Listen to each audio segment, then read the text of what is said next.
This is from Dawn in Alaska. I'm in the VRBO from hell. I rented a home with a pool in Hawaii for 30 days with my family. The pool was broken when we arrived, and we're hoping it will be fixed soon. We've been here 10 days. When we arrived, there was no trash service, and the previous renters left a lot of trash. The owner did set it up again, but after a week, the trash company repossessed the cans. When we arrived, the place was also filthy. I got the owner to clean the carpets 4 days later, and we did the rest. I learned that the VRBO listing is posted for a few days and then removed for weeks. Right before we got on the phone, 2 reviews were posted that on the plane. 2 reviews were posted that said the pool was broken during the month before we arrived. The listing disappeared the day after we checked in.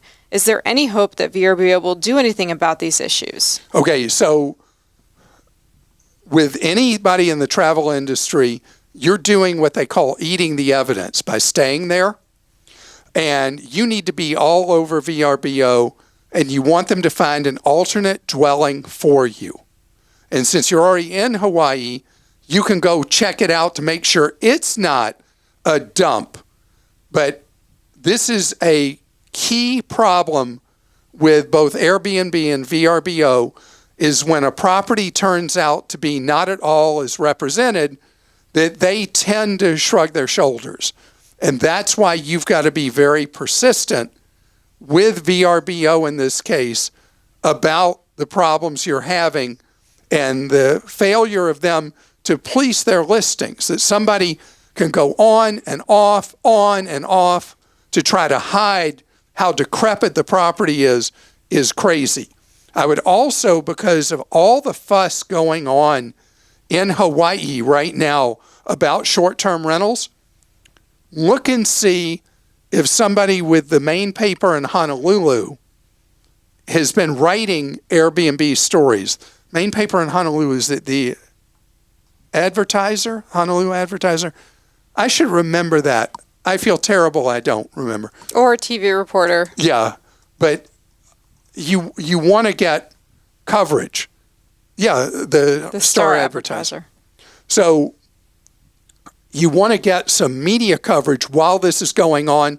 And for TV, you're right. A reporter being able to show how awful the property is, that's great TV.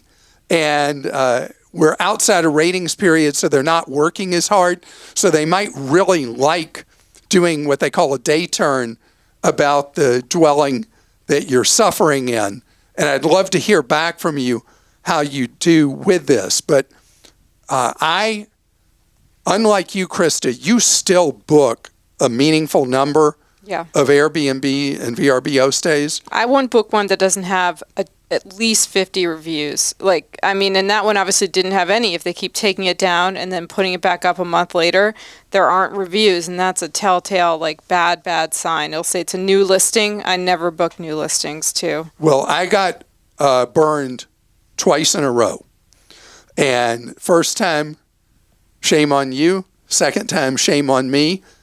And I haven't cut them out of my life. I just haven't booked with either of them since those 2 back-to-back bad experiences. Interestingly enough, one was an Airbnb and the other was a VRBO. And I've written them off in my life.